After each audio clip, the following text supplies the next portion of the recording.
These latest headlines from ABC15 are sponsored by Lerner and Rowe Injury Attorneys. One call, that's all. Hello, happy Wednesday. I'm Megan Thompson, tracking those top stories from ABC15 Arizona.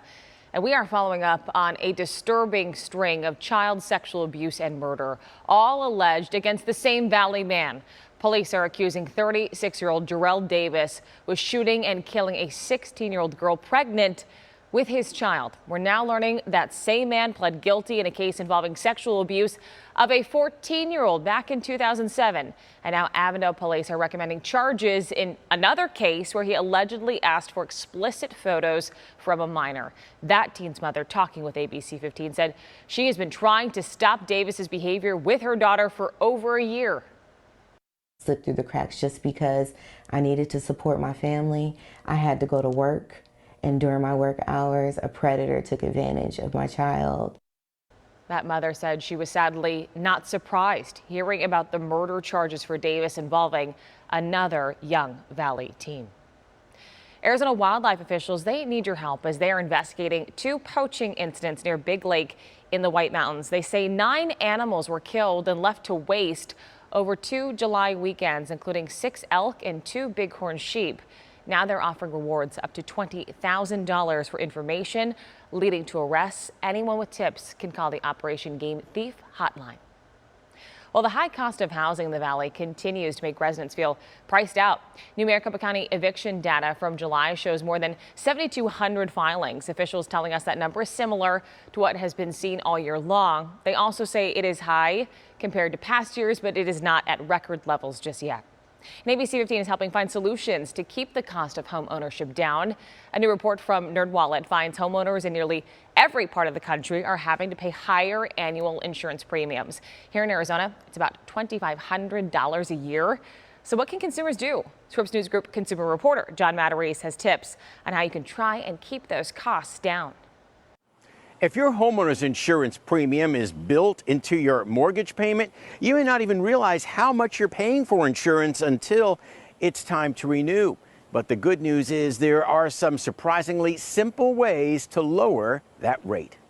Paul Burns has spent the past few years making sure his home is in tip-top shape. So you've done a lot of work on this house. With a new roof, siding, and AC. So he can't believe that after all that work, he's just been hit with a $300 a year rate hike. And they told me, I'm like, this doesn't make sense. Did you make any claims? No, I had no claims. Burns says his insurer blamed rising replacement costs. I said, you raised my homeowner's insurance almost 25% because building materials went up. That's crazy.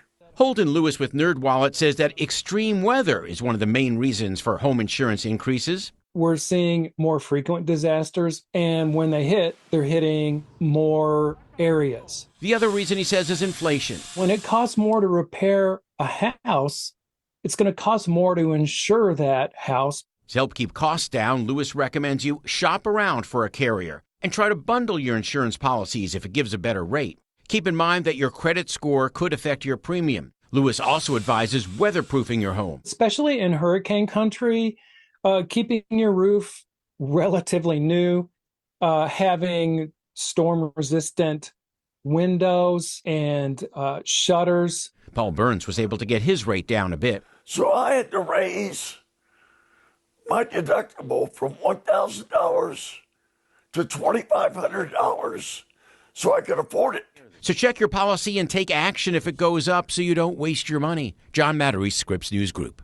It is another ABC 15 Weather Action Day as we are tracking extreme heat today, tomorrow, Friday, and possibly beyond too. Starting off with your forecast this morning, temperatures in the mid-90s till 8 o'clock, 110 by midday, and calling for a record-setting 117. That would break the current record of 114 set back just 2 years ago. Northern parts of the state today, highs staying in the upper 80s in Flagstaff, lower 90s along the rim and toward the White Mountains, with 110-degree plus readings across central and southern Arizona. Tucson, Casa Grande, both at 112, 116 in Quartzsite, and in the valley in Gila Bend too, 117, with numerous extreme heat alerts still in effect through at least Friday for parts of central and southern portions of the state. Yavapai County, your warnings in effect through Friday, and then as you head toward parts of Mojave County, those warnings today and tomorrow. Your 7-day forecast showing temperatures beyond Friday, still at 110 with some slight storm chances in the valley. Better chance of rain now in the high country, especially for the weekend, with highs in the 80s and lows in the 50s. For the latest headlines, weather, and traffic, head to abc15.com or download that free ABC15 mobile app.